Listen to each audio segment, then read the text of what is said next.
मल्लिकार्जुन खड़गे जी की, बोलो डीके शिवकुमार जी की, बोलो सिद्धरामैया जी की, बोलो सतीश जारकिहोली जी की।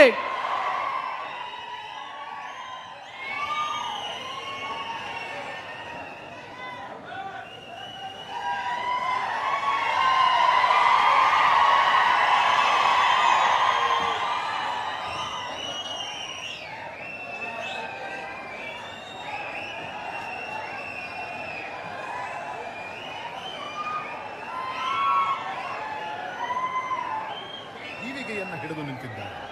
ಇಂದು ಧರ್ಮಗಳ ನಡುವೆ ಗೋಡೆ ಕಟ್ಟಿ ರಾಜಕಾರಣ ಮಾಡುವವರೇ ತುಂಬಿರುವಾಗ ಮಾನವ ಬಂಧುತ್ವದ ಸೇತುವೆಯಾಗಿದ್ದಾರೆ ನಮ್ಮ ಸತೀಶಣ್ಣ. ಇನ್ನು ರಾಜಕೀಯವಾಗಿ ಇವರ ಸಾಧನೆ ಅದ್ಭುತವಾಗಿದೆ. 1900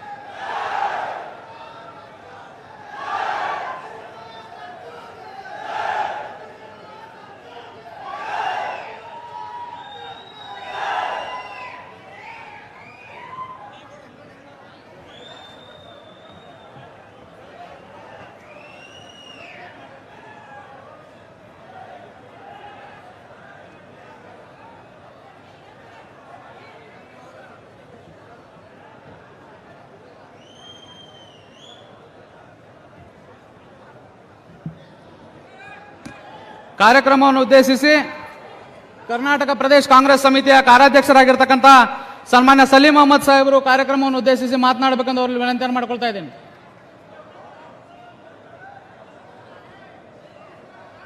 ಈ ಕಾರ್ಯಕ್ರಮವನ್ನು ಉದ್ದೇಶಿಸಿ ಕರ್ನಾಟಕ ಪ್ರದೇಶ ಕಾಂಗ್ರೆಸ್ ಸಮಿತಿಯ ಕಾರ್ಯಾಧ್ಯಕ್ಷರಾದ ಸಲೀಂ ಅಹಮದ್ ಸಾಹೇಬರು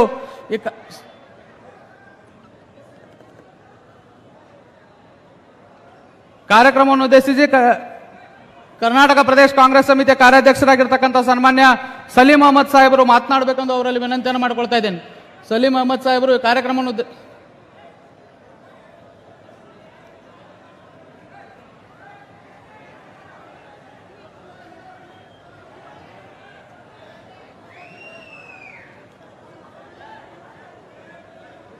ನಮ್ಮ ನಾಯಕರು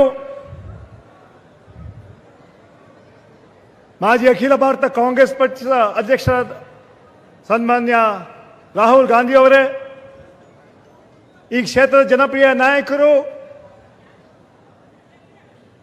ಕೆಪಿಸಿಸಿ ವರ್ಕಿಂಗ್ ಪ್ರೆಸಿಡೆಂಟ್ ಆದ ಸನ್ಮಾನ್ಯ ಸತೀಶ್ ಜಾರಕಿಹೊಳಿ ಅವರೇ,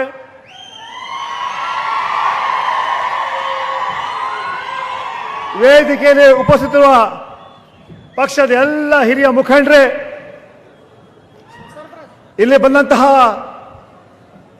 ಎಲ್ಲ ಮಹಿಳೆಯರೇ, ಮಾಧ್ಯಮದ ಸ್ನೇಹಿತರೆ, ಈ ಐತಿಹಾಸಿಕ ಸಭೆ ನೋಡಿದ್ರೆ ಸತೀಶ್ ಜಾರಕಿಹೊಳಿಯವರು ಅತ್ಯಂತ ಹೆಚ್ಚಿನ ಮತಗಳಿಂದ ಗೆಲ್ತಾರೆ ಅಂತ ವಿಶ್ವಾಸವನ್ನು ವ್ಯಕ್ತಪಡ್ತಾ ಇದ್ದೀನಿ. ನಾನು ಹೆಚ್ಚಾಗಿ ಮಾತಾಡಲಿಕ್ಕೆ ಹೋಗೋದಿಲ್ಲ. ನಮ್ಮ ನಾಯಕರಾದ ರಾಹುಲ್ ಗಾಂಧಿಯವರು ತಮಗೆ ಸಂದೇಶ ಕೊಡ್ತಾರೆ. ಆದರೆ ನಾನು ಹೇಳ್ತೀನಿ, ಇವತ್ತು ಕರ್ನಾಟಕದಲ್ಲಿ ಕಾಂಗ್ರೆಸ್ ಪಕ್ಷ ಅಧಿಕಾರಕ್ಕೆ ಬಂದು ಕನಿಷ್ಠ 150 ಸೀಟ್ ನಾವು ಗೆಲ್ತೀವಿ ಅಂತ ವಿಶ್ವಾಸವನ್ನು ವ್ಯಕ್ತಪಡ್ತಾ ಇದ್ದೀನಿ. ನಾನು ಕಾಂಗ್ರೆಸ್ ಪಕ್ಷದ ಸಿದ್ಧಾಂತಗಳ ಮೇಲೆ, ಕಾಂಗ್ರೆಸ್ ಪಕ್ಷದ ವಿಚಾರಧಾರೆ ಮೇಲೆ ಜನ ಇವತ್ತು ಕಾಂಗ್ರೆಸ್ ವೋಟ್ ಹಾಕ್ತಾರೆ. ಇವತ್ತು ನಾನು ಕೇಳ್ತೀನಿ, ಭಾರತೀಯ ಜನತಾ ಪಾರ್ಟಿ ವೋಟ್ ಕೇಳೋ ನೈತಿಕ ಹಕ್ಕನ್ನೇ ಕಳ್ಕೊಂಡಿದ್ದಾರೆ. ಯಾವ ಪುರುಷಾರ್ಥಕ್ಕೆ ಜನ ಬಿಜೆಪಿಗೆ ವೋಟ್ ಹಾಕಬೇಕು? 40% ಕಮಿಷನ್ ಹೊಡೆದಿದ್ದಕ್ಕೆ ವೋಟ್ ಹಾಕಬೇಕಾ? ಬೆಲೆ ಏರಿಕೆ ಮಾಡಿದ್ದಕ್ಕೆ ವೋಟ್ ಹಾಕಬೇಕಾ? ಇವರಿಗೆ ಅನ್ಯಾಯ ಮಾಡಿದ್ದಕ್ಕೆ ವೋಟ್ ಹಾಕಬೇಕಾ? ಪೆಟ್ರೋಲ್ ಬೆಲೆ 50ರಿಂದ 100 ಮಾಡಿದ್ದಕ್ಕೆ ವೋಟ್ ಹಾಕಬೇಕಾ? ಗ್ಯಾಸ್ ಬೆಲೆ 400ರಿಂದ 100 ಮಾಡಿದ್ರೆ ಅದಕ್ಕೆ ವೋಟ್ ಹಾಕಬೇಕಾ? ಯಾಕೆ ವೋಟ್ ಹಾಕಬೇಕು? ಸನ್ಮಾನ್ಯ ನರೇಂದ್ರ ಮೋದಿಯವರು ಅಧಿಕಾರ ಬರೋ ಮುಂಚೆ ಹೇಳಿದ್ರು, ನನ್ನ ಸರ್ಕಾರ ಅಧಿಕಾರಕ್ಕೆ ಬಂದ್ರೆ ಸ್ವರ್ಗ ತೋರಿಸ್ತೀನಿ ಹೇಳಿದ್ರು. ಸನ್ಮಾನ್ಯ ನರೇಂದ್ರ ಮೋದಿ ಅವರೇ, ತಾವು ಸ್ವರ್ಗ ತೋರಿಸಲಿಲ್ಲ, ಜನರಿಗೆ ನರಕ ತೋರಿಸಂತ ಕೆಲಸ ತಾವು ಮಾಡಿದ್ರೆ ಅಂತ ಹೇಳಲು ಬಯಸ್ತಾ ಇದ್ದೇನೆ. ಇವತ್ತು ಕರ್ನಾಟಕದಲ್ಲಿ ಭಾರತೀಯ ಜನತಾ ಪಾರ್ಟಿಯ ಸರ್ಕಾರ ಸಂಪೂರ್ಣವಾಗಿ ವಿಫಲವಾಗಿದೆ. ಕೇಂದ್ರ ಸರ್ಕಾರ ಇರ್ಬೋದು, ರಾಜ್ಯ ಸರ್ಕಾರ ವಿಫಲವಾಗಿದೆ. ಅದೊಂದು ಲೂಟಿಕೋರರ ಸರ್ಕಾರ, ದಳ್ಳಾಳಿಗಳ ಸರ್ಕಾರ, ಯಾವುದೇ ಕಾರ್ಯಕ್ರಮ ಕೊಡೋದು ಸರ್ಕಾರ. ಈ ಸರ್ಕಾರಕ್ಕೆ ಜನ ಯಾಕೆ ಓಟ್ ಹಾಕಬೇಕಂತ ಮಾತನ್ನು ಹೇಳ್ತಾ, ಇವತ್ತು ಸರ್ವ ಜನಾಂಗದ ಶಾಂತಿಯ ತೋಟ ಆಗಬೇಕು, ರಾಜ್ಯದಲ್ಲಿ ಅಭಿವೃದ್ಧಿ, ಶಾಂತಿ, ನೆಮ್ಮದಿ ಇರ್ಬೇಕಾದ್ರೆ ಅದು ಕಾಂಗ್ರೆಸ್ ಪಕ್ಷದಿಂದ ಮಾತ್ರ ಸಾಧ್ಯ ಅಂತ ಮಾತನ್ನ ಹೇಳ್ತಾ, ಇವತ್ತೇ ಏನು ನಮ್ಮ ನಾಯಕರಾದ ರಾಹುಲ್ ಗಾಂಧಿ ಅವರು ಬಂದಿದ್ದಾರೆ, ನಮ್ಮ ಯುವ ನಾಯಕರು, ನಿಮ್ಗೆ ಗೊತ್ತಿದೆ ಭಾರತ್ ಜೋಡೋ ಕಾರ್ಯಕ್ರಮ ಹಿನ್ನೆಲೆಯಲ್ಲಿ ಇಡೀ ಪ್ರಪಂಚ ಅವರನ್ನ ನೋಡಿದ್ರು. ಸುಮಾರು 3,500 ಕಿಲೋಮೀಟರ್ ನಡೆದು ಈ ದೇಶದಲ್ಲಿ ಒಂದು ಇತಿಹಾಸ ನಿರ್ಮಾಣ ಮಾಡ್ತಾರೆ ರಾಹುಲ್ ಗಾಂಧಿ ಅವರು. ಬಿಜೆಪಿ ಸಮಾಜ ಹೊಡೆಯೋದು ಕೆಲಸ ಮಾಡ್ತಾ ಇದ್ದಾರೆ. ಅದೇ ಸನ್ಮಾನ್ಯ ರಾಹುಲ್ ಗಾಂಧಿ ಅವರು ಜನರು ಒಗ್ಗೂಡಿಸೋ ಕೆಲಸ ಮಾಡ್ತಾರೆ. ಅಂತಹ ನಾಯಕರು ಇವತ್ತು ಬಂದಿದ್ದಾರೆ. ಮತ್ತೊಮ್ಮೆ ಅವ್ರಿಗೆ ಸ್ವಾಗತವನ್ನು ಬಯಸ್ತಾ, ಈ ವಿಶೇಷವಾಗಿ ಇವತ್ತು ಏನು ಸತೀಶ್ ಜಾರಕಿಹೊಳಿ ಒಂದು ಐತಿಹಾಸಿಕ ಸಭೆ ಮಾಡಿದ್ದಾರೆ, ಇದೊಂದು ಇತಿಹಾಸ ಅಂತ ಹೇಳುವಂತ ಮಾತನ್ನ ಹೇಳಿ ಒಂದು 2 ಮಾತುಗಳನ್ನು ಮುಗಿಸ್ತೇನೆ. ನಮಸ್ಕಾರ.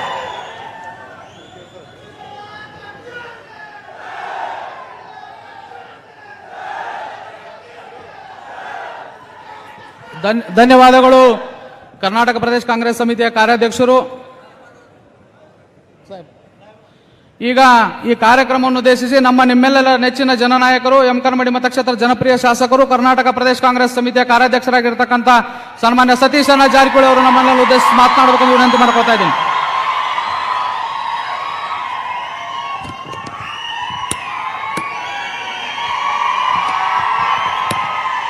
ಎಲ್ಲರಿಗೂ ನಮಸ್ಕಾರ.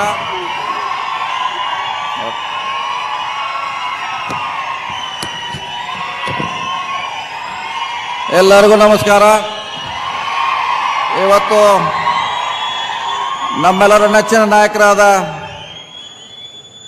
ಸನ್ಮಾನ್ಯ ರಾಹುಲ್ ಜಿ ಅವರ ಯಮಕನಮಡಿ ವಿಧಾನಸಭೆ ವ್ಯಾಪ್ತಿಯ ಚುನಾವಣಾ ಪ್ರಚಾರಾರ್ಥವಾಗಿ ಇವತ್ತು ಬೂದರಾಮಟ್ಟಿ ಗ್ರಾಮಕ್ಕೆ ಬಂದಿದ್ದಾರೆ. ನಿಮ್ಮೆಲ್ಲರ ಪರವಾಗಿ ಅವ್ರನ್ನ ಮೊದಲ ಆತ್ಮೀಯವಾಗಿ ಮತ್ತೊಮ್ಮೆ ಸ್ವಾಗತ ಮಾಡಿಕೊಳ್ಳುತ್ತಾ, ವೇದಿಕೆ ಮೇಲಿರುವಂಥ ನಮ್ಮ ಜಿಲ್ಲಾಧ್ಯಕ್ಷರಾದ ಚಿಂಗಳೇಜಿ ಅವರೇ, ಬ್ಲಾಕ್ ಅಧ್ಯಕ್ಷರೇ, ಹಿರಿಯರಾದ ವೀರಕುಮಾರ್ ಪಾಟೀಲ್ ಅವರೇ, ಶ್ಯಾಮ್ ಘಾಟ್ಗೆ ಅವರೇ, ಸುನೀಲ್ ಅವರೇ, ವರ್ಕಿಂಗ್ ಪ್ರೆಸಿಡೆಂಟ್ ಆತ್ಮೀಯರಾದ ಸಲೀಂ ಅಹಮ್ಮದ್ ಜಿ ಅವರೇ, ಇನ್ನುಳಿದ ವೇದಿಕೆ ಮೇಲೆ ನಮ್ಮ ಪಕ್ಷ ಯಾವತ್ತೂ ನಾಯಕರೇ ಮತ್ತು ಇಲ್ಲಿ ಬಂದಂಥ ಎಲ್ಲ ಕಾಂಗ್ರೆಸ್ ಪಕ್ಷದ ಅಭಿಮಾನಿಗಳೇ, ಕಾರ್ಯಕರ್ತರೇ, ಮಾಧ್ಯಮದ ಮಿತ್ರರೇ, ಇವತ್ತು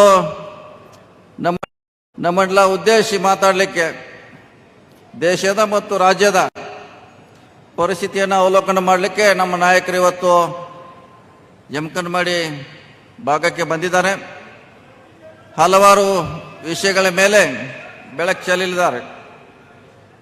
ಜೊತೆಗೆ ಸ್ಥಳೀಯ ಯಮಕನಮಡಿ ವಿಧಾನಸಭೆ ಸೀಮಿತವಾಗಿ ಮಾತಾಡುವಂಥ ಪ್ರಯತ್ನ ಮಾಡ್ತಾ ಇದ್ದೇನೆ. ಕಳೆದ 3 ಬಾರಿ ತಾವೆಲ್ಲ ನನಗೆ ಆಶೀರ್ವಾದ ಮಾಡೋ ಮೂಲಕ 15 ವರ್ಷಗಳ ಸತತ ಕಾಲ ನಿಮ್ಮ ಸೇವೆ ಮಾಡಲಿಕ್ಕೆ ನನಗೆ ಅವಕಾಶ ಕೊಟ್ಟಿದ್ರಿ. ಅದಕ್ಕೆ ಪ್ರಥಮವಾಗಿ ಅಭಿನಂದನೆಗಳೇ, ಧನ್ಯವಾದಗಳನ್ನು ಸಲ್ಲಿಸ್ತೇನೆ. 4ನೇ ಬಾರಿಗೆ ನಿಮ್ಮ ಆಶೀರ್ವಾದ ಬಹಳ ಅವಶ್ಯಕತೆ ಇದೆ. 4ನೇ ಬಾರಿಗೆ ತಮ್ಮೆಲ್ಲರ ಆಶೀರ್ವಾದದಿಂದ ಮತ್ತೆ ಮುಂದಿನ ಅವಧಿ ಕೂಡ ಶಾಸಕನಾಗಬೇಕು, ನಿಮ್ಮ ಸೇವೆ ಸಲ್ಲಿಸಬೇಕಂತ ಆಸೆ ಇದೆ. ಖಂಡಿತವಾಗಿ ತಾವು ಆಶೀರ್ವಾದ ಮಾಡ್ತೀರಂತ ತಮ್ಮ ಮೇಲೆ ಅತಿಯಾದ ವಿಶ್ವಾಸ ಇದೆ. ಖಂಡಿತವಾಗಿ ತಾವು ಆಯ್ಕೆ ಮಾಡ್ತೀರಿ.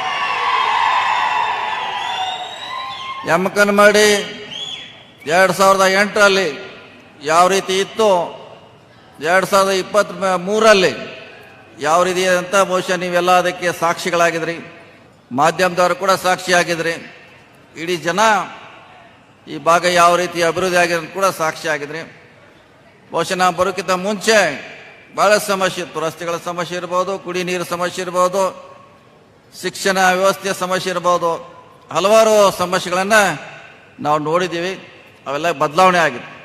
ಜನ ಕೂಡ ಸಾಕಷ್ಟು ಪರಿವರ್ತನೆ ಆಗಿದ್ರೆ, ನೀವು ಕೂಡ ರಾಜಕಾರಣಕ್ಕಿಂತಲೂ ನಿಮ್ಮನ್ನು ಮುಖ್ಯವಾಹಿನಿಗೆ ತರಬೇಕು. ಮುಖ್ಯವಾಹಿನಿಗೆ ತರಲಿಕ್ಕೆ ಕಳೆದ ಸತತ 15 ವರ್ಷಗಳಿಂದ ಪ್ರಾಮಾಣಿಕ ಪ್ರಯತ್ನ ಮಾಡಿದ ಫಲವಾಗಿ ಇವತ್ತು ಕೂಡ ನೀವು ಕೂಡ ಭಾಳ ಮುಖ್ಯವಾಹಿನಿಗೆ ಬಂದು ಭಾಳ ಸಂತೋಷ. ಯಾಕೆ ರಾಜಕಾರಣ ಇವತ್ತು ಇರ್ತೈತೆ ಇರೋಲ್ಲ, ಆದರೆ ನಿಮ್ಮನ್ನ ಮೇಲೆ ಎತ್ತುವಂಥ ಪ್ರಾಮಾಣಿಕ ಕೆಲಸ ಮಾಡಿದ್ವಿ. ಇವತ್ತು ಭಾಳ ಹೆಮ್ಮೆಯ ವಿಷಯ. ಜೊತೆಗೆ ಬಹಳಷ್ಟು ನಾ ಈಗಾಗಲೇ ಘೋಷಣೆ ಮಾಡಿದ್ದೇನೆ. ರಾಜ್ಯದಲ್ಲಿ ಬರುವಂಥ 10 ಟಾಪ್ 10ನಲ್ಲಿ ಎಮ್ಕನ್ಮೋಡಿ ಬರಬೇಕಂತ ಈಗಾಗಲೇ ಘೋಷಣೆ ಮಾಡಿದ್ದೀವಿ. ಅದನ್ನ ತರುವಂಥ ಶಕ್ತಿ ನಿಮಗಿದೆ. ನಾವು ಹೇಳಬಹುದು ಭಾಷಣದಲ್ಲಿ 10ರಲ್ಲಿ ಬರಲೇಬೇಕು. ಅದನ್ನು ನೀವು ಗ್ಯಾರಂಟಿ, ನಿಮಗೆ ನಾವು ಗ್ಯಾರಂಟಿ ಕೊಟ್ಟಿದ್ದೀವಿ, ಇವತ್ತು ನೀವು ನಮಗೆ ಗ್ಯಾರಂಟಿ ಕೊಟ್ಟು ಹೋಗಬೇಕು. ಟಾಪ್ 10ನಲ್ಲಿ ಎಮ್ಕನ್ಮೋಡಿ ಇರ್ತದೆ. ಮಾಡುವಂಥ ಶಕ್ತಿ ನಿಮಗಿದೆ. ಕಳೆದ 15 ವರ್ಷಗಳ ಮಾಡುವಂಥ ಸೇವೆ ಅದನ್ನು ಈ ಸಾರಿ ಗುರಿ ಮುಟ್ತೀವಿ. ಕಳೆದ ಸಾರಿ ಕೂಡ ಒಂದು ಇತಿಹಾಸ ಮಾಡಿದ್ವಿ ನಾವು. ಕಾನ್ಸ್ಟಿಟ್ಯೂನ್ಸಿಗೆ ಬರದೆ ಗೆದ್ದು ತೋರಿಸುವಂಥ ಒಂದು ಛಲ ಆಯ್ತು ನನಗೆ. ಹೀಗಾಗಿ ನಮ್ಮ ಮತಗಳ ಸಂಖ್ಯೆ ಕಡಿಮೆ ಆಗಿದೆ ಹೊರತಾಗಿ ಬೇರೆ ಕಾರಣ ಯಾವುದೂ ಅಲ್ಲ. ಹಿಂದೆ ಬಂಗಾರಪ್ಪನವ್ರು ಆ ರೀತಿ ಮಾಡ್ತಿದ್ರು. ನಾನು ಒಂದ್ಸಾರಿ ಬಂಗಾರಪ್ಪ ರೀತಿ ಮಾಡಬೇಕಂತ ಪ್ರಯೋಗ ಮಾಡಿದೆ, ಸಕ್ಸಸ್ ಆದೀವಿ. ಅದರ ಅಂತರ ಕಡಿಮೆ ಆಯ್ತು. ಈ ಸಾರಿ ಕೂಡ ಚಾಲೆಂಜ್ ನಮ್ಮ ವಿರೋಧಿಗಳಿಗೆ ಈ ಸಾರಿ ಚಾಲೆಂಜ್. ಟಾಪ್ 10ನಲ್ಲಿ ಯಾರು ಕೂಡ ನಮ್ಗೆ ತಪ್ಪಿಸ್ಲಿಕ್ಕೆ ಸಾಧ್ಯ ಇಲ್ಲ. ಟಾಪ್ 10ನಲ್ಲಿ ಬಂದೇ ಬರ್ತೀವಿ. ಹೀಗಾಗಿ ಆ ಮಾಡುವಂಥ ಕೆಲಸ ನಿಮ್ಮ ಮೇಲಿದೆ. ಇನ್ನು ಕೇವಲ 4 ದಿವಸ ಚುನಾವಣೆ ಇದೆ.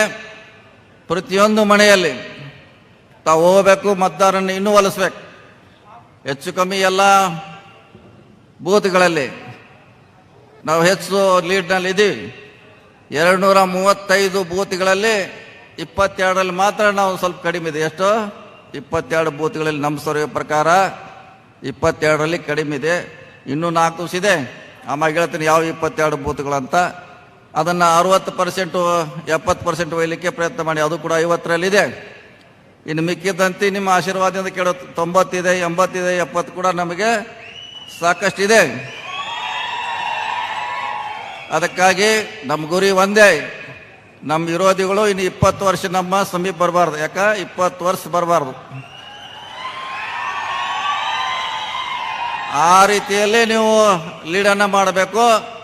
ಮೊದಲನೇ 2ನೇ ರೌಂಡ್ನಲ್ಲೇ ರಿಸಲ್ಟ್ ಆಗಬೇಕು. 18ರವರೆಗೆ ಕಾಯ್ದ ಅವಶ್ಯಕತೆ ಇಲ್ಲ. ನಮ್ಮ ಅಂತಿಮ ಬೂತನ್ನು ಎಣಿಕೆ ಮಾಡಲಿಕ್ಕೆ 18 ರೌಂಡ್ ಆಗ್ತದೆ.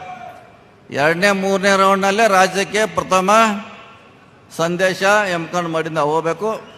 ಅದನ್ನೆಲ್ಲ ತಾವು ಮಾಡ್ತೀರಿ ಅಂತೇಳಿ ನಿಮ್ಮ ಸೇವೆ 15 ವರ್ಷಗಳಲ್ಲಿ ಪ್ರಾಮಾಣಿಕ ಸೇವೆ ಮಾಡಿದ್ದೇನೆ. ಅದರ ಪ್ರತಿಫಲವಾಗಿ ನೀವು ಕೂಡ ನನಗೆ ಅಷ್ಟೇ ಆಶೀರ್ವಾದ ಮಾಡಿದ್ರಿ. ಕಳೆದ ಸಾರಿಯನ್ನು ಕಾನ್ಸ್ಟಿಟ್ಯೂನ್ಸಿಗೆ ಬರದೆ ನೀವು ಗೆಲ್ಲಿಸಿದಂಥ ಕೀರ್ತಿ ಅದು ಎಮ್ಕನ್ಮೋಡಿ ಭಾಗಕ್ಕೆ ಸೇರ್ತೈತೆ ಅನ್ನೋ ಮಾತನ್ನು ಹೇಳುತ್ತಾ, ನಮ್ಮ ನಾಯಕರಾದ ರಾಹುಲ್ ಗಾಂಧಿ ಅವರು ಚಿಕ್ಕೋಡಿಗೆ ಹೋಗಬೇಕಾಗಿದೆ. ಹಲವಾರು ವಿಷಯಗಳನ್ನು ಅವರು ಬೆಳಕು ಚೆಲ್ಲಿದ್ದಾರೆ. ಹಸ್ತದ ಗುರುತಿಗೆ ಕಾಂಗ್ರೆಸ್ಸಿಗೆ ತಾವು ಆಶೀರ್ವಾದ ಮಾಡಬೇಕು. ಕರ್ನಾಟಕದಲ್ಲಿ ಮತ್ತೊಮ್ಮೆ ಕಾಂಗ್ರೆಸ್ಸನ್ನು ತರಬೇಕಂತೇಳಿ ನನ್ನ ಮಾತು ಮುಗಿಸು. ನಮಸ್ಕಾರ ಎಲ್ಲ. ಧನ್ಯವಾದಗಳು ನಮ್ಮೆಲ್ಲರ ನೆಚ್ಚಿನ ನಾಯಕರಾಗಿರ್ತಕ್ಕಂಥ ಸನ್ಮಾನ್ಯ ಸತೀಶ್ ಜಾರಕಿಹೊಳಿ ಸಾಹೇಬರಿಗೆ. ಈಗ ಈ ಕಾರ್ಯಕ್ರಮವನ್ನು ಉದ್ದೇಶಿಸಿ ನಮ್ಮೆಲ್ಲರ ನೆಚ್ಚಿನ ನಾಯಕರು, ದೇಶ ಕಂಡ ಯುವ ನೇತೃತ್ವ ಆಗಿರ್ತಕ್ಕಂಥ ಸನ್ಮಾನ್ಯ ರಾಹುಲ್ ಗಾಂಧಿ ಸಾಹೇಬರು ನಾವು ಈ ಕಾರ್ಯಕ್ರಮವನ್ನು ಉದ್ದೇಶಿಸಿ ಮಾತನಾಡಬೇಕೆಂದು ವಿನಂತಿ ಮಾಡ್ಕೋತೇನೆ. I request honourable Rahul Gandhiji to address the gathering.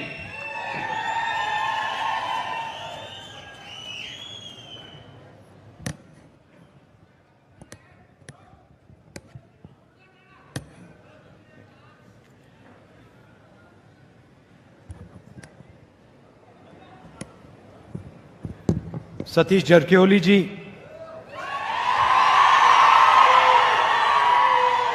Salim Ahmed ji,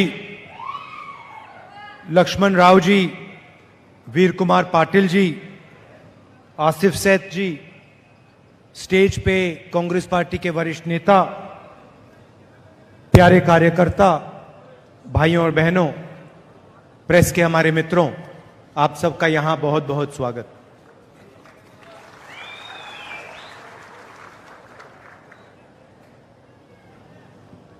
hello. ವೇದಿಕೆ ಮೇಲಿರುವ ಎಲ್ಲ ಗಣ್ಯಮಾನ್ಯರೇ, ನೆರೆದಿರ್ತಕ್ಕಂಥ ಎಲ್ಲ ಜನಸ್ತೋಮಕ್ಕೆ ನಾನು ತುಂಬ ಹೃದಯದ ಸ್ವಾಗತವನ್ನು ಬಯಸ್ತೇನೆ. कुछ ही दिनों में कर्नाटक में चुनाव होगा और आपको सरकार बनानी है। ಕೆಲವೇ ದಿನಗಳಲ್ಲಿ ಕರ್ನಾಟಕದಲ್ಲಿ ಚುನಾವಣೆಗಳು ನಡೀತಾ ಇದೆ. ಒಂದು ಹೊಸ ಸರ್ಕಾರ ಬರುವ ಒಂದು ನಿರೀಕ್ಷೆಯಲ್ಲಿ ನಾವೆಲ್ಲರೂ ಇದ್ದೀವಿ. 3 साल पहले आपने सरकार चुनी और बीजेपी ने उस सरकार को चोरी किया। 5 ವರ್ಷ ಹಿಂದೆಗಳೇ ನೀವೊಂದು ಸರ್ಕಾರವನ್ನ ಚುನಾಯಿಸಿದ್ರಿ. ಆದರೆ ಬಿಜೆಪಿಯವರು ಆ ಸರ್ಕಾರನ ನಿಮ್ಮಿಂದ ಕದ್ಕೊಂಡು ಹೋಗಿದ್ದಾರೆ. पैसे देकर एमएलए को खरीद कर बीजेपी ने यहां अपनी सरकार बनाई है।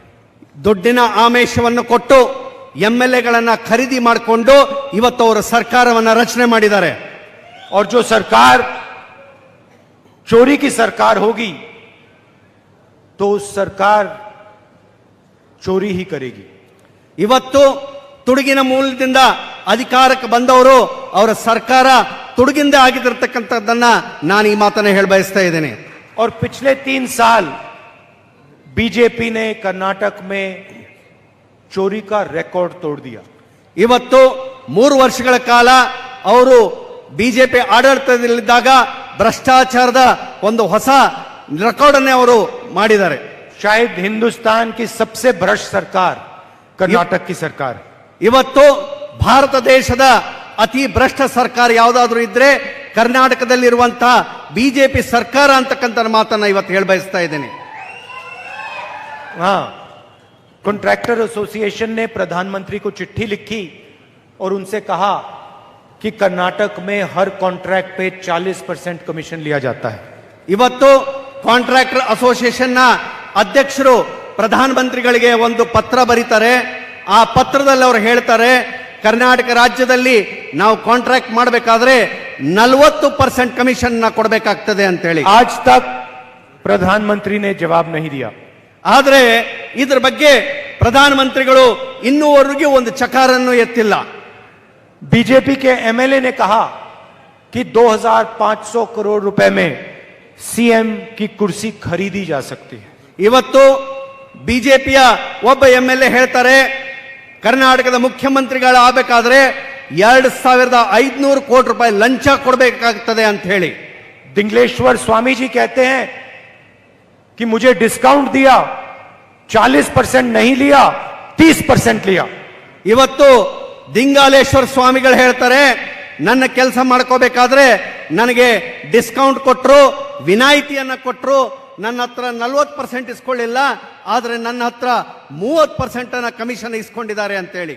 Police sub inspector scam, assistant professor scam, assistant engineer scam, cooperative bank scam.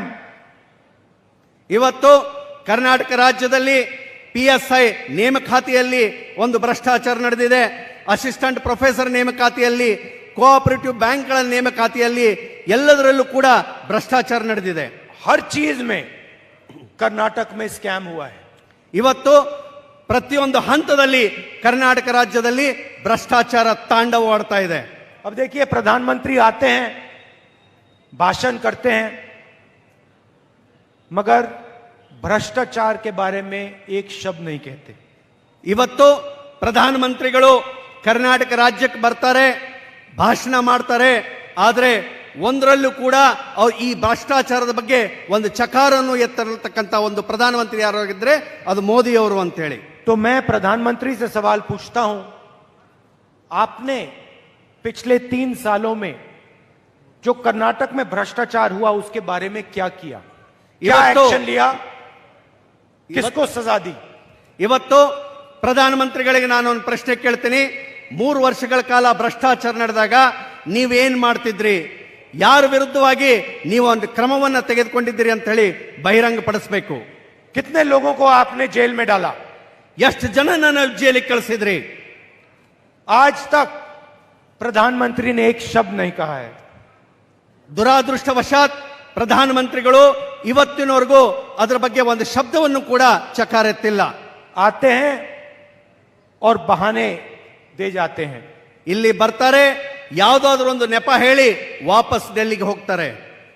तो प्रधानमंत्री जी, कर्नाटक के युवाओं को आप बताइए, आपने कर्नाटक में भ्रष्टाचार के खिलाफ क्या किया?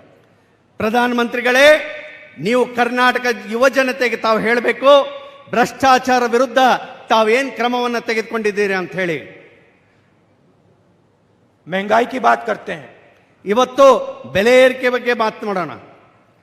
गैस सिलेंडर पहले 400 रुपए का था, ಗ್ಯಾಸ್ ಸಿಲಿಂಡರ್ ಮೊದಲು 400 ರೂಪಾಯಿಗಿತ್ತು, अब 1100 रुपए का हो गया है. ಆದ್ರೆ ಇವತ್ತು 1100 ರೂಪಾಯಿ ಆಗಿದೆ. प्रधानमंत्री जी, इसके बारे में आपने क्या किया? ಇದ್ರ ಬಗ್ಗೆ ಪ್ರಧಾನಮಂತ್ರಿಗಳೇ ನೀವೇನ್ ಮಾಡಿದ್ದೀರಾ? पेट्रोल 60 रुपए का होता था, 100 रुपए का हो गया, इसके बारे में आपने क्या किया?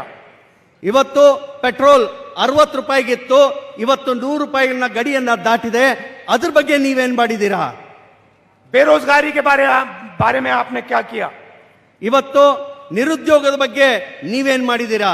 आपने कहा था 2 करोड़ युवाओं को हर साल रोजगार दोगे. कर्नाटक में बेरोजगारी फैली है, आपने इसके बारे में क्या किया? ಪ್ರಧಾನಮಂತ್ರಿಗಳೇ, ನೀವೊಂದು ವಾಯ್ದೆಯನ್ನ ಮಾಡಿದ್ರಿ, ನೀವು ಪ್ರತಿ ವರ್ಷ 2 ಕೋಟಿ ಜನಕ್ಕೆ ಉದ್ಯೋಗ ಕೊಡ್ತೀರಿ ಅಂತ ಹೇಳಿ. ಇವತ್ತು ಕರ್ನಾಟಕ ರಾಜ್ಯದಲ್ಲಿ ಇಷ್ಟೊಂದು ಜನ ನಿರುದ್ಯೋಗಿ ಆಗಿದ್ದಾರೆ, ಅದ್ರ ಬಗ್ಗೆ ನೀವೇನಾದ್ರೂ ಮಾತಾಡಿದ್ದೀರಾ? जब कर्नाटक में बाढ़ आई तो प्रधानमंत्री जी आपने क्या किया? ಇವತ್ತು ಕರ್ನಾಟಕದಲ್ಲಿ ಹೊಳೆ ಪ್ರವಾಹ ಬಂತು, ಅವಾಗ ನೀವೇನ್ ಮಾಡಿದ್ರಿ? और जब कर्नाटक और दूसरी स्टेट्स के बीच में पानी का मसला उठा तो आपने क्या कर्नाटक की मदद की और कैसे की? ಇವತ್ತು ಕರ್ನಾಟಕದಲ್ಲಿ ಬೇರೆ ರಾಜ್ಯದ ಜೊತೆಯಲ್ಲಿ ಕುಡಿಯುವ ನೀರಿಗಾಗಿ ಒಂದು ಕಲಹ ಬಂದಾಗ ನೀವೇನಾದ್ರೂ ಕರ್ನಾಟಕದ ಪರವಾಗಿ ವಿಷಯ ಎತ್ತಿದ್ರಾ? तो जो मुद्दे हैं उनके बारे में प्रधानमंत्री एक शब्द नहीं कहते. ಇವತ್ತು ಯಾವ ವಿಷಯಗಳಿದೆ ಅದರ ಬಗ್ಗೆ ವಿಷಯಗಳ ಬಗ್ಗೆ ಪ್ರಧಾನಮಂತ್ರಿಗಳು ಚರ್ಚೆನೆ ಮಾಡೋದಿಲ್ಲ. गरीबों के बारे में, युवाओं के बारे में, किसानों के बारे में, मजदूरों के बारे में प्रधानमंत्री एक शब्द नहीं कहेंगे. ಇವತ್ತು ಪ್ರಧಾನಮಂತ್ರಿಗಳು ಬಡವರಿಗಾಗಿ ಕೆಲಸ ಮಾಡುವಂತಹ ಕೆಲಸಗಾರರಿಗಾಗಿ ಮತ್ತೆ ಯುವಕರಿಗಾಗಿ ಒಂದು ಶಬ್ದವನ್ನು ಕೂಡ ಎತ್ತೋದಿಲ್ಲ. भाषण में कहेंगे कि कांग्रेस पार्टी ने 91 बार मेरे बारे में गलत बोला. ಇವತ್ತು ಬರೀ ಭಾಷಣದಲ್ಲಿ ಹೇಳ್ತಾರೆ ಕಾಂಗ್ರೆಸ್ನವರು 91 ಸಾರ್ತಿ ನನ್ನನ್ನ ಬೈದಿದ್ದಾರೆ ಅಂತ ಹೇಳಿ. बहाने बनाते हैं, ಇವತ್ತು ಅವರು ಬರೀ ಒಂದು ಬಹಾನವನ್ನು ಮಾಡ್ತಾ ಇದ್ದಾರೆ. मगर जो असली मुद्दे हैं उनके बारे में नहीं बोल सकते. ಇವತ್ತು ಯಾವ ವಿಷಯಗಳ ಬಗ್ಗೆ ಚರ್ಚೆ ಮಾಡಬೇಕಾಗಿತ್ತು ಆ ವಿಷಯಗಳನ್ನ ಅವರು ಪ್ರಧಾನಮಂತ್ರಿಗಳು ಎಂದಿಗೂ ಪ್ರಸ್ತಾಪ ಮಾಡೋದಿಲ್ಲ. कांग्रेस पार्टी जो कहती है वो कर देती है. ಆದರೆ ಕಾಂಗ್ರೆಸ್ ಪಕ್ಷ ನುಡಿದಂತೆ ನಡೀತದೆ. जैसे प्रधानमंत्री ने 15 लाख रुपए का वायदा किया था, वैसा वायदा हम कभी नहीं करेंगे. ಇವತ್ತು ಪ್ರಧಾನಮಂತ್ರಿಗಳು ಒಂದು ವಾಯ್ದೆಯನ್ನ ಮಾಡಿದ್ರು, ಪ್ರತಿಯೊಬ್ಬರ ಅಕೌಂಟ್ಗೆ 15 ಲಕ್ಷ ರೂಪಾಯಿ ಜಮಾ ಮಾಡ್ತೀನಿ ಅಂತೇಳಿ. ಅಂತ ಸುಳ್ಳು ಭರವಸೆಯನ್ನ ಕಾಂಗ್ರೆಸ್ ಎಂದಿಗೂ ಮಾಡೋದಿಲ್ಲ. नोटबंदी जैसा काम हम कभी नहीं करेंगे. ಇವತ್ತು ನೋಟ್ ಬಂದಿ ಅಂತ ಕೆಟ್ಟ ಕೆಲಸವನ್ನ ನಾವು ಎಂದೂ ಮಾಡೋದಿಲ್ಲ. क्योंकि ये गरीबों के खिलाफ, किसानों के खिलाफ, मजदूरों के खिलाफ कार्रवाई थी. ಇವರು ಈ ಒಕ್ಕಲಿಗರ ವಿರುದ್ಧ ಮತ್ತೆ ಯುವಕರ ವಿರುದ್ಧ ಮತ್ತು ಕಾರ್ಮಿಕರ ವಿರುದ್ಧ ಕಾರ್ಯವಾಹಿಯನ್ನ ಮಾಡಿದ್ದಾರೆ. ನಾವೆಂದಿಗೂ ಆ ತರ ಮಾಡೋದಿಲ್ಲ. तो सवाल यह है कि जब यहां कांग्रेस पार्टी की सरकार बनेगी तो कांग्रेस पार्टी आपके लिए क्या करने जा रही है? ಇವತ್ತು ಪ್ರಶ್ನೆ ಏನಿದೆ ಅಂದ್ರೆ ಕಾಂಗ್ರೆಸ್ ಪಕ್ಷ ಅಧಿಕಾರಕ್ಕೆ ಬಂದ್ರೆ ನಿಮ್ಗಳಿಗೆ ಏನ್ ಮಾಡ್ತದೆ ಅಂತಕ್ಕಂಥದ್ದನ್ನ. पिछली सरकार जो कांग्रेस की थी, सिद्धरामैया जी की, उसके बारे में आपको सब मालूम है. ಈ ಹಿಂದೆ ಸಿದ್ದರಾಮಯ್ಯ ನೇತೃತ್ವದ ಕಾಂಗ್ರೆಸ್ ಸರ್ಕಾರದ ಬಗ್ಗೆ ತಾವೆಲ್ಲರೂ ತಿಳಿದುಕೊಂಡಿದ್ದೀರಾ. गरीबों की मदद की थी, कमजोरों की मदद की थी, किसानों की मदद की थी. ಬಡವರಿಗಾಗಿ ಅವರು ಕೆಲಸ ಮಾಡಿದ್ದನ್ನ ತಮಗೆಲ್ಲರಿಗೂ ಗೊತ್ತಿರುವ ವಿಷಯ. इस बार हम क्रांतिकारी काम करने जा रहे हैं. ಈ ಸತಿ ನಾವು ಒಂದು ದೊಡ್ಡ ಕ್ರಾಂತಿಕಾರಿ ಕೆಲಸಕ್ಕೆ ಕೈ ಹಾಕಿದ್ದೇವೆ. 5 वायदे हम पहले दिन पहली कैबिनेट मीटिंग में पूरे करने जा रहे हैं. 5 ವಾಯ್ದೆಗಳು, 5 ಗ್ಯಾರಂಟಿಗಳನ್ನ ನಾವು ಕರ್ನಾಟಕ ಜನತೆಗೆ ಕೊಡ್ತಾ ಇದ್ದೀವಿ. और ये शुरुआत है. ಇದು ಬರೀ ಒಂದು ಶುರುವಾತ್, ಇದು ಮೊದಲೇ ಹೆಜ್ಜೆ. पहले दिन ये 5 काम हो जाएंगे. ನಾವು ಸರ್ಕಾರ ಮಾಡಿದ ಮೇಲೆ ಮೊದಲೇ ದಿನಾನೇ ಈ 5 ಕೆಲಸಗಳನ್ನ ಮಾಡಿ ತೋರಿಸ್ತೇವೆ. बीजेपी ने आपसे 3 साल पैसा छीना है, लूटा है। ಇವತ್ತು ಬಿಜೆಪಿ ಸರ್ಕಾರ ಇದ್ದಾಗ 3 ವರ್ಷಗಳ ಕಾಲ ನಿಮ್ಮನ್ನ ಲೂಟಿ ಹೊಡೆದಿದ್ದಾರೆ. हर चीज में गरीबों से पैसा छीना है। ಪ್ರತಿಯೊಂದು ಹೆಜ್ಜೆಯಲ್ಲಿ ಬಡವರಿಂದ ದುಡ್ಡನ್ನ ಕದ್ದಿದ್ದಾರೆ.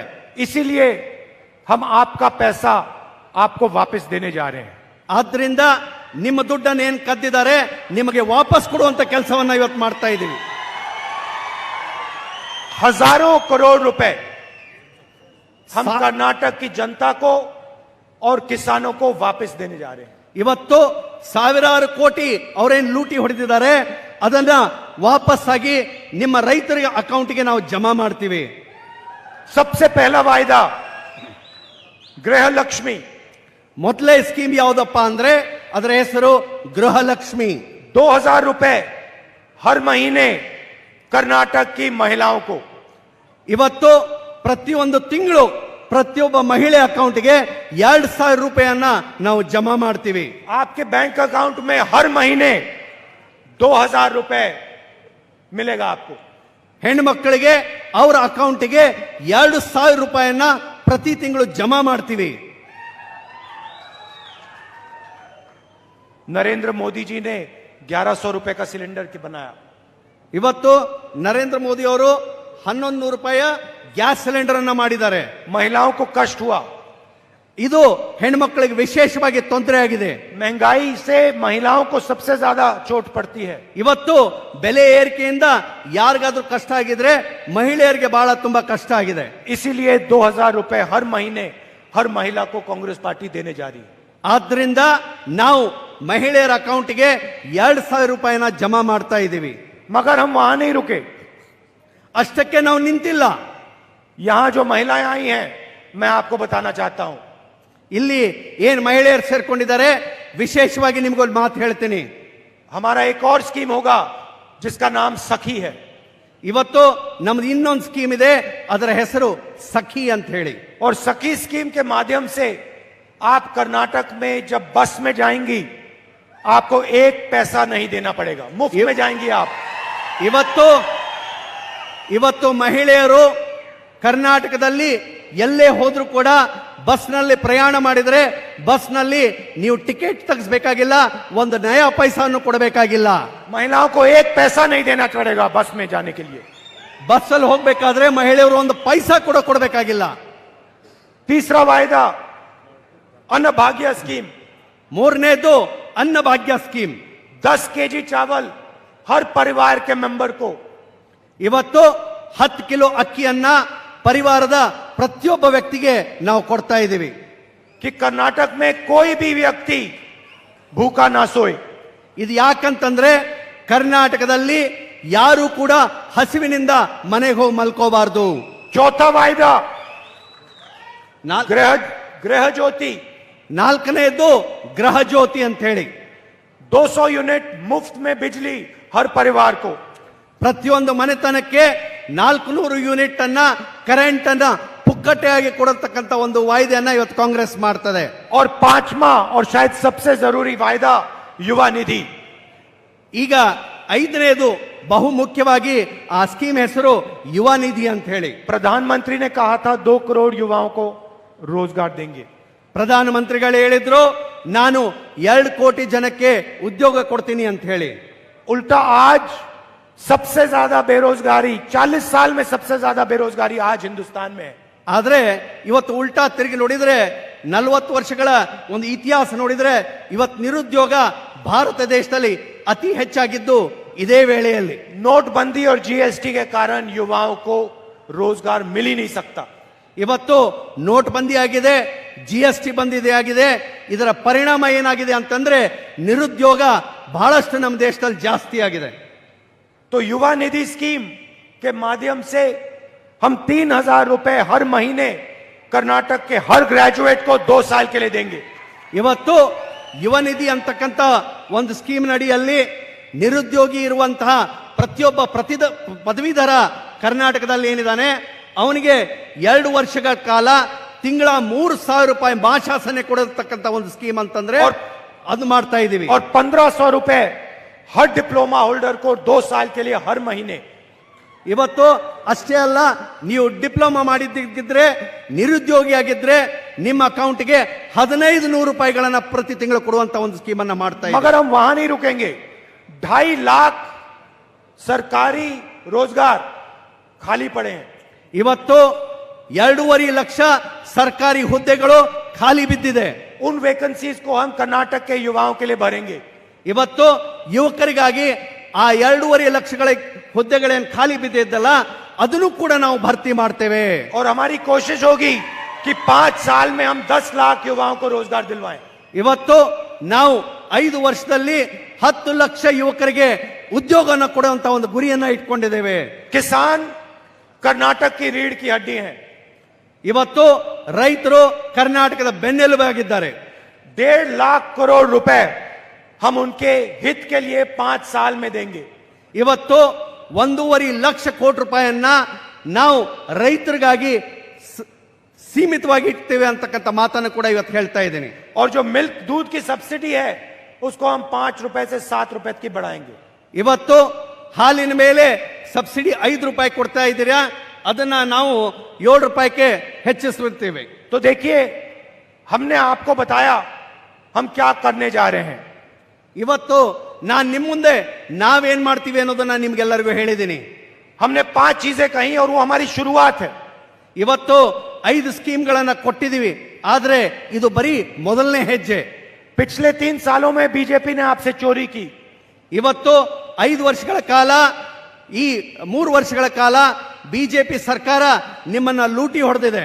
प्रधानमंत्री ने आज तक अपने किसी भाषण में कर्नाटक को यह नहीं कहा कि अगले 5 साल में वो क्या करने जा रहे हैं. ಒಂದು ದುರಾದೃಷ್ಟಕರ ಸಂಗತಿ ಏನಂತಂದ್ರೆ, ಪ್ರಧಾನಮಂತ್ರಿಗಳು ಇಲ್ಲಿ ಕರ್ನಾಟಕಕ್ಕೆ ಬಂದಾಗ ಯಾವಾಗಲೂ ಕೂಡ ನಾವು ಮುಂದೆ 5 ವರ್ಷಗಳ ಕಾಲ ನಿಮಗೇನ್ ಮಾಡ್ತೀವಿ ಅಂತಕ್ಕಂಥದ್ದನ್ನ ವಿಷಯನ ಎಂದೂ ಪ್ರಸ್ತಾಪ ಮಾಡಿಲ್ಲ. वोट मांगने से पहले प्रधानमंत्री को पहले पिछले 3 सालों के बारे में समझाना चाहिए. ಇವತ್ತು ಅವ್ರು ಓಟ್ ಕೇಳಕ್ ಬಂದಾಗ ಮೊದಲು ಅವರು ಈ ಹಿಂದೆ ಬಿಜೆಪಿ ಸರ್ಕಾರ 3 ವರ್ಷಗಳ ಕಾಲ ಕೆಲಸ ಏನ್ ಮಾಡಿದೆ ಅಂತಕ್ಕಂಥ ಮಾತನ್ನ ಹೇಳಬೇಕು ಅಂತೇಳಿ ಅವರಲ್ಲಿ ವಿನಂತಿ ಮಾಡ್ಕೊಳ್ತೇನೆ. 40% सरकार के बारे में समझाना चाहिए. ಇವತ್ತು 40% ಸರ್ಕಾರದ ಬಗ್ಗೆ ಅವರು ಏನಾದರೂ ಮಾತಾಡಬೇಕಾಗಿದೆ. और उसको समझाने के बाद प्रधानमंत्री को यह बताना चाहिए कि अगले 5 साल में वो क्या करने जा रहे हैं. ಇವತ್ತು 40% ಸರ್ಕಾರ ಏನಿದೆ ಅದರ ವಿಷಯನ ಪ್ರಸ್ತಾಪ ಮಾಡಿ ಮುಂದೆ 5 ವರ್ಷಗಳ ಕಾಲ ಅವ್ರು ಏನ್ ಕೆಲಸ ಮಾಡ್ತಾರೆ ಅನ್ನೋದನ್ನ ಹೇಳಬೇಕು ಅಂತ ಹೇಳಿ ಪ್ರಧಾನಮಂತ್ರಿಗೆ ನಾನು ಕೇಳ್ಕೊಳ್ತೇನೆ. उसके बजाय प्रधानमंत्री बहाने बनाते हैं. ಅದರ ಬದಲು ಈ ಪ್ರಧಾನಮಂತ್ರಿಗಳು ಅಸಮಂಜಸ ವಿಷಯಗಳನ್ನ ಪ್ರಸ್ತಾಪ ಮಾಡ್ತಾರೆ. आतंकवाद की बात करते हैं. ಆತಂಕವಾದಿಗಳ ಬಗ್ಗೆ ಮಾತಾಡ್ತಾರೆ. उनसे बेहतर मैं आतंकवाद को समझता हूं. ಅವ್ರಕ್ಕಿಂತ ಹೆಚ್ಚು ಆತಂಕವಾದಿಗಳನ್ನ ನಾನು ಅರ್ಥಕೊಂಡಿದ್ದೀನಿ. मेरे परिवार में आतंकवादियों ने लोगों को मारा है. मेरी दादी को मारा, मेरे पिता को मारा. ಇವತ್ತು ನನ್ನ ಪರಿವಾರದಲ್ಲಿ, ನನ್ನ ಕುಟುಂಬದಲ್ಲಿ ನಾನು ಈ ಆತಂಕವಾದಿಗಳಿಂದ ಹತ್ಯೆಗೀಡಾದ ನಮ್ಮ ಅಜ್ಜಿಯನ್ನು ನೋಡಿದ್ದೀನಿ, ನಮ್ಮ ತಂದೆಯವರನ್ನು ಕೂಡ ನಾನು ನೋಡಿದ್ದೀನಿ. और प्रधानमंत्री से बहुत बेहतर आतंकवाद क्या होता है, आतंकवाद क्या करता है, उसको मैं समझता हूं.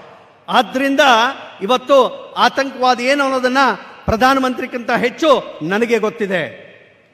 अंत में यहां पे आप सतीश जी को जिताइए. ಅಂತ್ಯದಲ್ಲಿ ಹೇಳೋದಾದ್ರೆ ನೀವು ಈ ಮತಕ್ಷೇತ್ರದಲ್ಲಿ ಸತೀಶ್ ಅವರನ್ನ ಆರಿಸ್ತರಬೇಕು. जमीनी नेता है, जमीनी नेता है, दिल से आपके लिए काम करता है. ಇವತ್ತು ನೆಲದ ಮೇಲೆ ನಿಂತ್ಕೊಂಡು ನಿಮ್ಮೆಲ್ಲರ ಆಶೋತ್ತರಗಳಿಗೆ ಸ್ಪಂದನೆ ಮಾಡುವಂತಹ ಒಬ್ಬ ವ್ಯಕ್ತಿ ಅವರಿದ್ದಾರೆ. और गहरा रिश्ता रखता है जनता के साथ, गरीबों के साथ. ಅವರು ವಿಶೇಷವಾಗಿ ಬಡವರ ಜೊತೆಯಲ್ಲಿ ಬಹಳ ನಿಕಟವಾದ ಸಂಬಂಧವನ್ನು ಬೆಳೆಸಿಕೊಂಡಿದ್ದಾರೆ. कांग्रेस पार्टी को भारी बहुमत से पूरे डिस्ट्रिक्ट में जिताइए.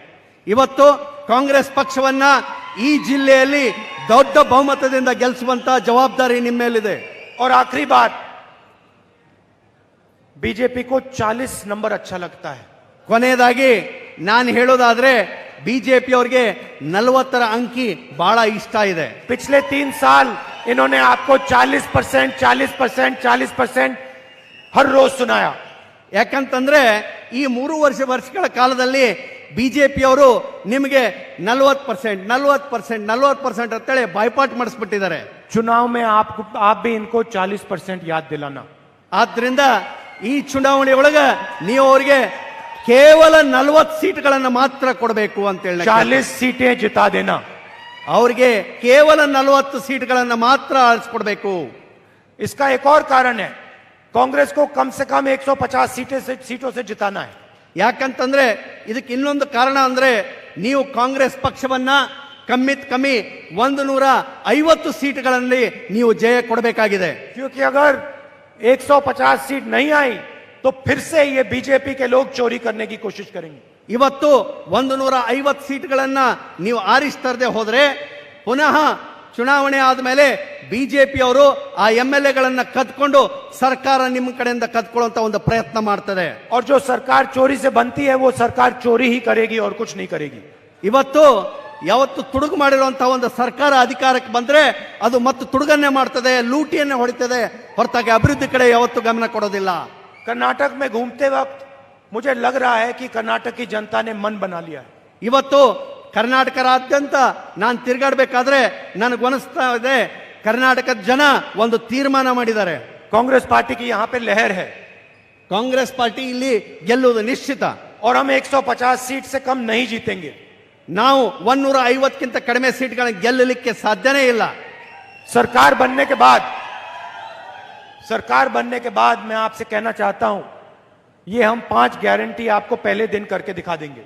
ನಾನು ಒಂದು ನಿಮಗೆ ಆಶ್ವಾಸನೆ ಕೊಡ್ತೀನಿ, ಸರ್ಕಾರ ಏನಾಗ್ತದೆ ಅದರ ಮೊದಲೇ ದಿನಾನೇ ಆ 5 ಗ್ಯಾರಂಟಿಯನ್ನ ನಾವು ಜಾರಿಗೆ ತರ್ತೀವಿ ಅಂತಕ್ಕಂಥ ಆಶ್ವಾಸನೆ ನಿಮ್ಗೆ ಕೊಡ್ತಾ ಇದ್ದೀನಿ. और फिर ये जो हमारी सरकार बनेगी वो गरीबों की, किसानों की, मजदूरों की, छोटे व्यापारियों की सरकार होगी. ಇವತ್ತು ನಮ್ಮ ಸರ್ಕಾರ ಅಧಿಕಾರಕ್ಕೆ ಬಂದ್ರೆ ಅದು ರೈತರ ಪರವಾಗಿರ್ತದೆ, ಕಾರ್ಮಿಕರ ಪರ ಆಗಿರ್ತದೆ, ಈ ಸಣ್ಣ ಉದ್ಯೋಗಗಳ ಮಾಡುವಂತಹ ವ್ಯಕ್ತಿಗಳ ಪರ ಆಗಿರ್ತಕ್ಕಂಥ ಮಾತನ್ನ ಇವತ್ತು ಹೇಳ ಬಯಸ್ತಾ ಇದ್ದೀನಿ. अरबपतियों की भ्रष्ट सरकार नहीं होगी. ಇವತ್ತು ದೊಡ್ಡ ದೊಡ್ಡ ಸಾಹುಕಾರ ಮಂದಿಯ ಸರ್ಕಾರ ನಮ್ದಾಗಿರೋದಿಲ್ಲ.